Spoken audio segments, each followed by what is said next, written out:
بسم الله الرحمن الرحيم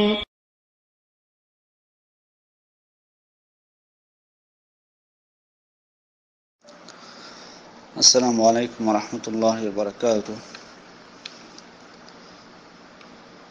আমাদের একজন ভাই প্রশ্ন করেছেন যে ওনারা ওই যে কোরআন খতম দেওয়ান ডেকে হাফেজদেরকে ডেকে টাকার বিনিময়ে এই কাজটি ঠিক কিনা। আসলে এভাবে হাফেজদেরকে ভাড়া করে নিয়ে এসে এই যে কোরআন পড়ানো মৃত ব্যক্তির নামে হোক বা যে কারণে হোক, এগুলোর কোনো ভিত্তি শরীয়তে নেই। এগুলোর কোনো ভিত্তি শরীয়তে নেই এবং এটি বৈধও না। অনেকে আবার হয়তো প্রশ্ন করবেন, তাহলে যে কোরআন শিক্ষা দেয় যারা, তাদেরকে টাকা দেওয়া যাবে বিনিময়ে? বিনিময়ে মানে কোনো কিছুর বিনিময়ে কোরআন শিক্ষা দেওয়া যাবে? মানে যারা টিচার তাদেরকে বেতন দেওয়া যাবে কিনা বা টাকা দিয়ে? হ্যাঁ, এটি বৈধ, তারা এটি গ্রহণ করতে পারেন। কারণ এই মাসালা ভিন্ন মাসালা এটি। কারণ প্রথমত শরীয়ত এটা স্বীকৃতি দিয়েছে, একাধিক হাদিস আছে এ ব্যাপারে। দ্বিতীয়ত হলো যে তারা সময় ব্যয় করছেন এখানে, তারা সময় ব্যয় করে শেখাচ্ছেন এখানে। আসলে মূলত ওনারা যে বিনিময়টা নিচ্ছেন এটা হলো তাদের সময়ের বিনিময়ে, যে পরিশ্রমটা করতেছেন সেটার বিনিময়ে তারা এটা বিনিময় নিচ্ছেন। আর এই যে কোরআন পড়ানো, শেখুল ইসলাম ইবনে তাইমিয়া বলছেন, প্রথমে বলি যে আমি যে কথাটা বললাম যে মানে কোরআন শিক্ষা দেওয়া কোনো কিছুর বিনিময়ে, সহিহ বুখারীর 5737 নম্বর হাদিস, রাসূল সাল্লাল্লাহু আলাইহি ওয়াসাল্লাম বলছেন, ইন্না হাক্কা মা আখাযতুম আলাইহি আজরুন কিতাবাল্লাহ। অর্থাৎ যে সকল জিনিস এর উপর তোমরা বিনিময় গ্রহণ করে থাকো তার মধ্যে সব থেকে বেশি হক রয়েছে, সব থেকে অগ্রাধিকারযোগ্য হচ্ছে আল্লাহর কিতাব। তো এই হাদিস থেকে বোঝা যায় যে কোনো কাউকে মানে কোনো কিছু বিনিময়ে কোরআন শিক্ষা দেওয়া যাবে। কিন্তু এই যে তেলাওয়াত করিয়ে নেওয়া, শাইখুল ইসলাম ইবনে তাইমিয়া বলছেন, ফাইনাল ইস্তিজার আলা তিলাওয়া লাম ইউরাখাস ফিহি আহাদুম মিনাল উলামা। উনি বলছেন যে মানে তেলাওয়াতের জন্য ভাড়া করা কাউকে, তেলাওয়াত করার জন্য, কোরআন পড়ানোর জন্য কাউকে ভাড়া করা, এই ব্যাপারে কোনো আলেম এটাকে বৈধ বলেননি। কোনো আলেম এটাকে বৈধ বলেননি। এটা শাইখুল ইসলাম ইবনে তাইমিয়ার বক্তব্য যে কোনো আলেম এটাকে বৈধ বলেননি। ইবনু আবিদিন বলছেন, আল মুফতা বিহি জাওয়াজু আলা তালিম লা আলাল কিরা আল মুজাররাদা।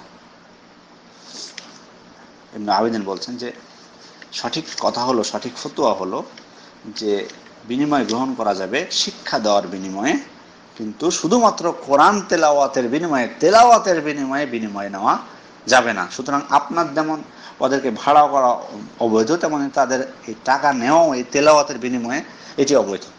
তেলাওয়াত করতেছে এর বিনিময় নেবে না, এটি অবৈধ। সুতরাং তাদের নেওয়া যেমন অবৈধ, আপনার দেওয়া অবৈধ। আশা করি দুইটাকে এক করবেন না, দুইটা পার্থক্য রয়েছে। এটা হলো কোরআন শিক্ষা দেওয়া এক জিনিস, আর কোরআন পড়িয়ে শোনানো দিয়ে তার বিনিময় গ্রহণ করা না, এটি চলবে না, এটি নিষেধ। সেটা এই কথাটাই বলতে চেয়েছেন ইবনে আবিদিন এখানে রাহিমাহুল্লাহ, যে বৈধ হচ্ছে শিক্ষা দেওয়া, শিক্ষা দেওয়ার বিনিময়ে গ্রহণ করা এটি বৈধ, কিন্তু শুধুমাত্র কোরআন তেলাওয়াত করে টাকা নয়, এটি বৈধ নয়। বিধায় আপনার দেওয়াটাও বৈধ নয়। আর আসলে মানে এই যে কোরআন পড়া মৃত ব্যক্তির পক্ষ থেকে, যে কোরআন খতম দেওয়া, আসলে এই জিনিসটাই বা আমরা পেলাম কোত্থেকে? এই জিনিসটাই বা আমরা পেলাম কোত্থেকে? শেখ আব্দুল আজিজ ইবনে আব্দুল্লাহ বিন বাজ বলছেন যে হাযা লা না'লামু আসলাম, মানে এটা আসলে মানে এর ভিত্তি আসলে নেই, এর ভিত্তি আমাদের জানা নেই। উনি বলছেন আল ইবাদা তাওকিফিয়া, ইবাদত হচ্ছে তাওকিফিয়া, অর্থাৎ মহান আল্লাহ তাআলা যা বলেছেন, রাসূল সাল্লাল্লাহু আলাইহি ওয়াসাল্লাম যা বলেছেন, যা করেছেন, যেটাকে স্বীকৃতি দিয়েছেন, সেটাই হলো ইবাদত। উনি বলছেন যে কোনো কিছু করা উচিত নয় যেটা শরীয়ত অনুমতি দেয়নি বা শরীয়ত সেটাতে স্বীকৃতি দেয়নি, এমন কোনো কর্মকাণ্ড করা উচিত নয়। কারণ কি? কারণ রাসূল সাল্লাল্লাহু আলাইহি ওয়াসাল্লাম বলে গেছেন, মানে আমিলা আমালান লাইসা আলাইহি আমরুনা ফাহুয়া রাদ্দুন, যে ব্যক্তি এমন কাজ করলো যাতে আমার কোনো নির্দেশ নাই, সেটা পরিত্যাজ্য। সুতরাং স্পষ্ট, একবার আমরা যাই রাসূলের জীবনীতে ফিরে যে তিনি কি তার তার স্ত্রী রাসূলুল্লাহর স্ত্রী খাদিজা রাদিয়াল্লাহু আনহা তার মারা গেছিলেন, তিনি কি তার নামে কোরআন খতম দিয়েছিলেন? প্রমাণ আছে কোনো? তো সাহাবায়ে কেরামের অনেক আত্মীয় স্বজন মারা গেছিল, প্রমাণ আছে তারা তাদের নামে কোরআন খতম দিয়েছেন? হ্যাঁ, আপনি বলবেন যে দিয়েছেন কিনা আপনি কি জানেন? হ্যাঁ, আমাদেরকে খুঁজতে হবে। যদি আমরা না জানি আমরা করতে পারবো না, যেটা জানি শুধুমাত্র সেটাই করতে হবে আমাদেরকে। অবশ্যই আপনি জানলে করবেন, না জানলে চুপচাপ করা যাবে না। শরীয়তে যেটাতে নির্দেশ নেই আপনি করতে পারবেন না, শরীয়ত যেটাকে স্বীকৃতি দেয়নি না। সেজন্য শেখ আব্দুল্লাহ বিন বাজ তিনি বলছেন লাইসা হুনাকা দালিল ফি হাদাল বাব, মানে এই ব্যাপারে কোনো দলিল নেই। তারপর উনি বলছেন যে আসলে মৃত ব্যক্তির যেগুলো কল্যাণে আসবে, শরীয়ত স্বীকৃত যে জিনিস সেটা করো। উনি বলছেন যে শরীয়ত যেটাকে স্বীকৃতি দিয়েছে সেটা কেন আমরা করি না? সুন্দর কথা উনি বলেছেন। উনি বলছেন যে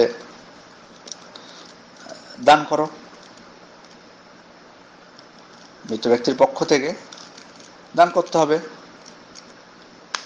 মৃত ব্যক্তির পক্ষ থেকে দান করলে তার সে নেকি পাওয়া যায়, কারণ আমরা হাদিস থেকে জানতে পেরেছি, এটা স্পষ্ট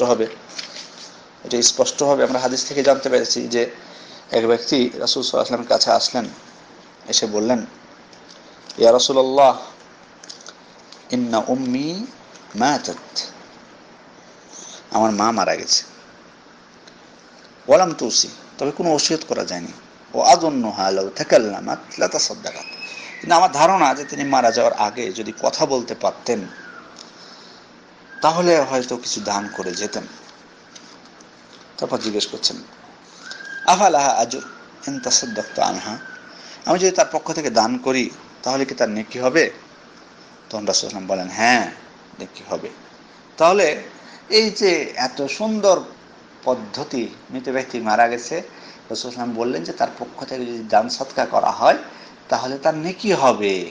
তাহলে এই যে এত সুন্দর পেলেন, তো আপনি যে টাকাটা কোরআন তেলাওয়াতে লাগাচ্ছেন, এই যে এত টাকা দিয়ে মুরগি কিনছেন, পোলাও কিনছেন, যে তাদেরকে খাওয়াচ্ছেন, তাদেরকে আবার ভাড়ার টাকাও দিচ্ছেন, এই টাকাটা যদি আপনি সাদকা করে দেন তাহলে তো সে নেকি পায়, এবং নিশ্চিত হয়ে গেলেন আপনি, নিশ্চিত নেকিও হলো, উল্টা আপনি এই গুনাহ থেকেও বাঁচলেন, এই যে বেদাত করার গুনাহ থেকেও আপনি বাঁচলেন। তাহলে আপনি কেন করতে যাবেন বলুন? তারপর আপনি তার সন্তান, তাদের জন্য দোয়া করুন,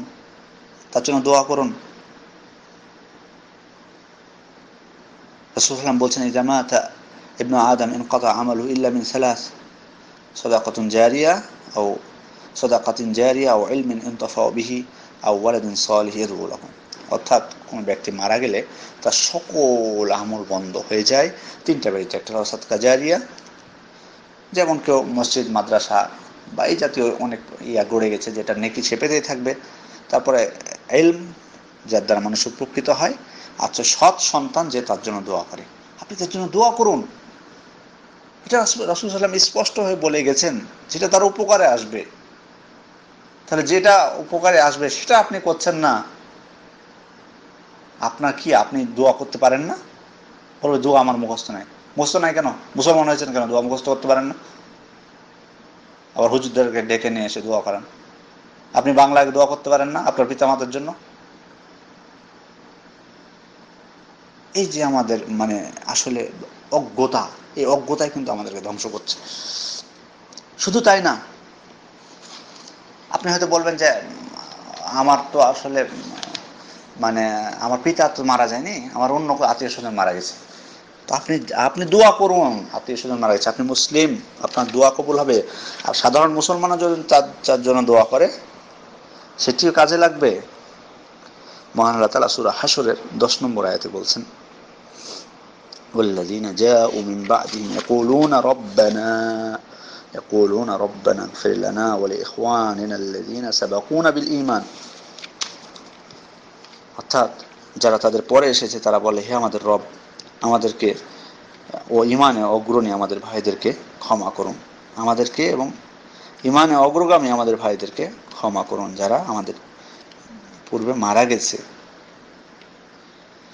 তো এই যে দেখুন, মুফাসসিরগণ বলছেন যে এই আয়াতটি প্রমাণ করে যে মুসলমানদের মধ্যে যারা মারা গেছে তাদের জন্য ক্ষমা প্রার্থনা করা যায়। সুতরাং আপনি সৎ সন্তান না হোক, সব মুসলমানের জন্য আপনি ক্ষমা প্রার্থনা করতে পারেন যারা মারা গেছে। তাহলে দোয়া করুন, আপনার কাজে আসবে। আপনি প্রয়োজনে তাদের মৃত ব্যক্তির পক্ষ থেকে হজ উমরা করেন। এটিও শরীয়ত স্বীকৃত। সুতরাং যেগুলো শরীয়ত স্বীকৃতি দিয়েছে আমাদেরকে, সেগুলো করলেই এর মধ্যে কল্যাণ নিহিত আছে। আর যদি আমরা এগুলো না করে নতুন কিছু সৃষ্টি করি, তাহলে এগুলোতে কল্যাণ তো নেই, বরং অকল্যাণ আসবে। আল্লাহ আমাদেরকে সমস্ত বিদআত থেকে দূরে রাখেন, সেই প্রার্থনাই করি মহান আল্লাহর নিকট। আমিন। আসসালামু আলাইকুম ওয়া রাহমাতুল্লাহি ওয়া বারাকাতুহু।